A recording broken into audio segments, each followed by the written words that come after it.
Welcome to Engaging Theology. In this session, we're going to be thinking about what it means for us to be made in the image of God. And this question is really integral to thinking theologically because it forces us to think about what kind of people we are and how it is that we relate to God. And we're really lucky to be joined by Christa McKirland, who's one of my colleagues at the Logos Institute, and her work has really influenced my thinking on what it means for us to engage with these questions. So Christa is a research fellow here. She's been working on some of these issues relating to what it is for us to be made in the image of God and how it is that this makes us think about different areas of our theology. She's also the director of Logia, which is an initiative to try and support and encourage women to engage in theology in the university and in the church. So we're thrilled to welcome Christa today for this session. So Christa, why don't you start off by telling us, how do you think your faith has changed in relating to God through thinking through these issues? I think my faith has deepened and expanded. It hasn't always been easy, frankly, because I think sometimes as we're trying to answer these questions, and maybe we get some clarity, or we think we get some clarity, sometimes we can think that that makes us more of an expert on the divine, which is somewhat laughable since the divine is outside of our control, and it's not a knowledge we can lord over because the divine is infinite. And just when we think, I think this is probably what I've learned the most in my current degree program, is the more I know and the more I think I know, actually the less I know about all these things. But that doesn't dissuade me or discourage me.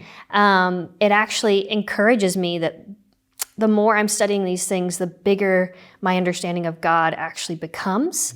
And that strengthened my faith in very practical ways. That this God, I could keep investigating for the rest of my life and then some, and continue to find comfort in another nuance of God's love or another aspect of God's graciousness. It's unending. So I think my theology has helped deepen my faith, but it hasn't been because I've come to have a grasp firmly on all these facts and things that maybe I would have thought would have given me more knowledge, per se. Okay, so let's move on to thinking about the topic that we're going to be discussing today. So a lot of your work here at the Logos Institute is focused on this issue of being made in the image of God. So when most people think about what it means to be made in the image of God, and I think when I think about this question, the first thing that comes to mind are the passages in Genesis, where it says that we've been made in the image of God, we've been created, male and female in the image of God. So maybe that's a good place for us to start in our conversation today. So what do you think how does that passage help us to understand what it means for us to be made in God's image? I think that's a great place to start. It's where I've started in my own research as well. And I think the first thing to begin with is when we look at that Genesis text, it talks about being made in God's image. And what I've noticed in a lot of theological trends has been to actually kind of ignore that preposition and just say that humankind is the image of God. But I actually think that preposition is pretty important, and I'll explain that a little bit in more detail later. But in the just the text itself, what we see is in the Genesis early accounts there, it talks about in the image of God, God created him, male and female, God created them, and they had dominion over, and it gives lots of categories of different kinds of creatures and flora and fauna and all those things. Well, what's interesting from that text is I think more what it doesn't say over and against what it does say. Often what we've tended to do is assume that likeness language immediately means the ways that humans are like God. Or we'll go another way, the way humans aren't like the animals. But when you look at that text, one, keeping in mind that there's a preposition in place that we are made in the image of God, that's significant, that we are not, it's not a statement of equality, that we are the image. Secondly, that male and female both are made in that image. But again, that's not saying that maleness and femaleness is what makes up the image of God. It's not the content explicitly in that text. If you think about it, it's what the other animals actually share in common with the man and the woman. There is a maleness and a femaleness, and practically for reproduction and continuing on that species. Dominion, because that's also mentioned in the text, then can often get paired with being the actual content of the image of God. But grammatically, the way that structure of that sentence is, it's really more of a consequence. So the content of the image is pretty unclear, actually, in that passage. Humankind is made in the image of God. It applies equally to the man and the woman. And having dominion is actually a consequence of being made in the image of God. But the actual image is underdetermined, I would say, in the text. It's not clearly given. And then if you fast forward a little bit in Genesis 5 and 9, which happens after the account of the fall, that same language of being made in the image of God is used again of all of humankind. But that's now after sin. So I think we have more of a minimalism from that Hebrew text there that would really, it would enforce that humankind does have a unique status when it comes to relating to God. They are the only creatures who are said to be made in the image of God. It's telling to me that this applies equally to the man and the woman over and against other maybe more hierarchical interpretations of that text. Dominion, which I would argue is more of a stewardship of God's good care for creation, that's given also equally, but it is also not the content of the image. And then finally, even after sin, this status of remaining in the image of God remains. So I would say those are the features, at least of the Hebrew text, that we can go to in trying to discern what does it mean to be in the image of God. But even then, we don't have a full picture of what that content is. Yeah, so you've talked a little bit there about some of the ways in which perhaps we might have come to that text with our own assumptions and understandings of what that passage can teach us about ourselves and about God. But so what other issues do you think we need to draw in to get a fuller picture of that question? Where else do we need to go? So yeah, I would say, to your point, that doing theology and thinking about where the text starts us, it's often a starting point. But what's interesting is also in comparing the Genesis account with other ancient Near Eastern sources, there are some very interesting backdrops that I see in play even with that Genesis account, because Genesis wasn't written in a vacuum, and there were surrounding neighbors to Israel as well. And so even though that story is functioning very much as an identity and an origin story for Israel, and I would say and all humanity, but it's very interesting that it's at the beginning of Israel's scriptures. If you look at other cultures surrounding them, there's two backdrops that seem to be in play. One is the significance of temple, especially in other cultures' origin stories. The god, the deity, would create this temple, and that's where the god would go and actually dwell and rest, and the role of the creature was just to serve the deity. Whatever the deity needed, the creature brought to the deity. And so temples become very associated with world building or cosmos building. And so there's been more thinking along the lines, it's called temple theology, but it's been along these lines that maybe Eden is serving as a temple or a part of the temple or a model of the heavenly temple. It's pretty up in the air which of those it might be functioning as, but it was a sacred space, a space where the deity could come and be among the created world. The second backdrop that's also interesting if you look at these other cultures is the role of idols or images. They were these concrete representations of their deity's presence. So you'd have the temple, and you'd have the innermost sanctum of that temple, the most sacred place, and that's where the image would be set up. Now, what's interesting, however, if you compare ancient Near Eastern cultures with how the Israelite scriptures seem to be working, is in the ancient Near Eastern context, the king, typically only the king, is the image of the deity. It's a statement of equivalence. They are equal. It's a one-to-one. The king is the presence of the deity.